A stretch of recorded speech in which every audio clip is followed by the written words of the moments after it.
Uy, tama. Ano matagal na? No, no, no, no.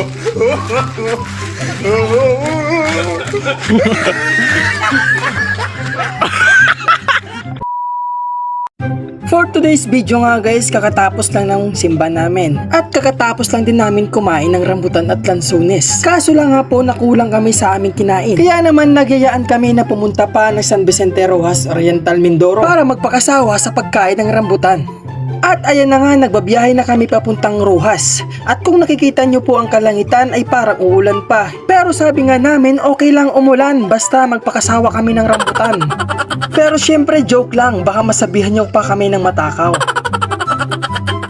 2,000 years later. 6.5 hours later. A few inches later.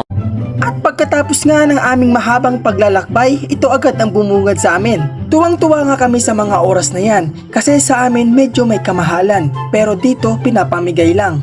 Kaya naman nilubos-lubos na namin at yung isa umakyat pa na parang kanila. At ayan nga ako kung nakikita nyo sobrang saya kasi minsan lang ito mangyari kaya lulubos-lubusin ko na. At yung pogi ko nga palang kapatid hindi na talaga nakatiis at talagang aakyat pa nga. Sabi ko nga sa kanya dahan-dahan lang at baka madulas at baka mahulog ka sa taong hindi ka naman gusto. Charot! Hindi na nga ako umakyat dahil bakit pa ako aakyat kung meron nang nag-aakyat o ilang akyat sinabi ko. Tulad nga ng sinabi ko bakit pa ako aakyat, may taga-abot naman galing sa taas. O ayan, tuwang-tuwa naman yung isa. At maya-maya nga nagpakita na yung pinakapogi na kasama namin, si Brother Lorenzo. At syempre may mas pogi pa dyan, si Tatay Karing, ang may-ari po ng rambutan. Maraming salamat po, shoutout po sa'yo, God bless you po. Isa nga pala po siya sa pinakamatagal na miyembro na ng simbahan dito, ang AFB Tauga. At kung ikaw nga ay malapit sa bayan ng Tauga at napanood mo ito, pwede ka nga bumisita dito kaya magsimba sa pamumuno ni Pastor Emerson Bontorostro, ang poging pastor ng AFB Tauga. At habang kumakain nga ako napatingin ako sa nanonood na parang tumutulo ng laway niya, charot!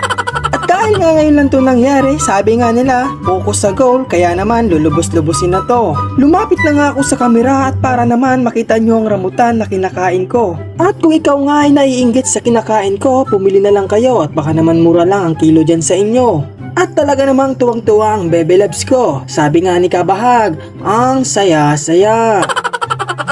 At mamaya-maya na nga ho ay dumating na po ang puging pastor ng AFB Tauga, si Pastor Emerson Bontorostro. At tumingin pa, talaga namang poging-pogi yan. At idol ko nga po si Boy Tapang, kaya naman sinabi ko dyan, mukbang na lang tayo with rambutan. O kaya kung gusto nyong bumili, pamay na lang, 1 kilo, 20. At habang ako nga'y kumakain, naisip ko na naman itong nanonood na tila tulo na ang laway sa inggit sa aking kinakain. Charot!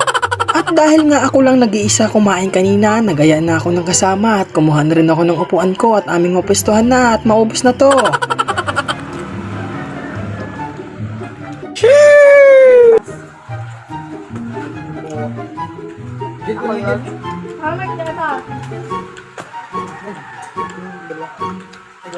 Kapag nagbibilog ng video, sayang ko yan din yung sinama ko yan. Bilog.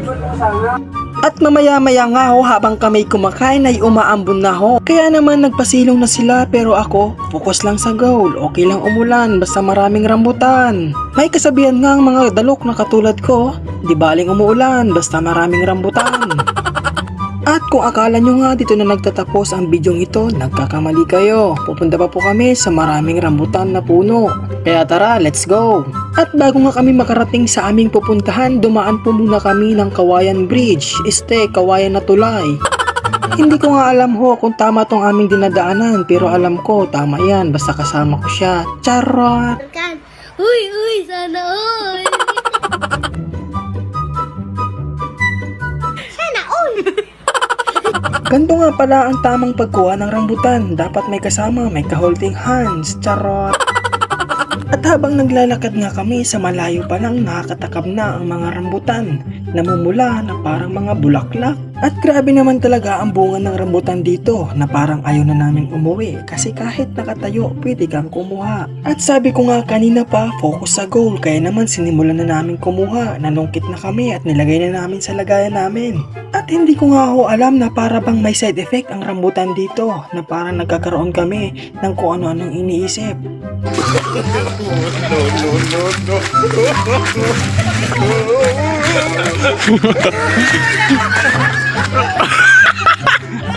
At ready to go home na nga kami kasi malayo-layo pa ang aming uwian, kaya naman umalis na kami. At habang kami naglalakad pa uwi, may naisip na naman ng kalukuhan tong isa na ito.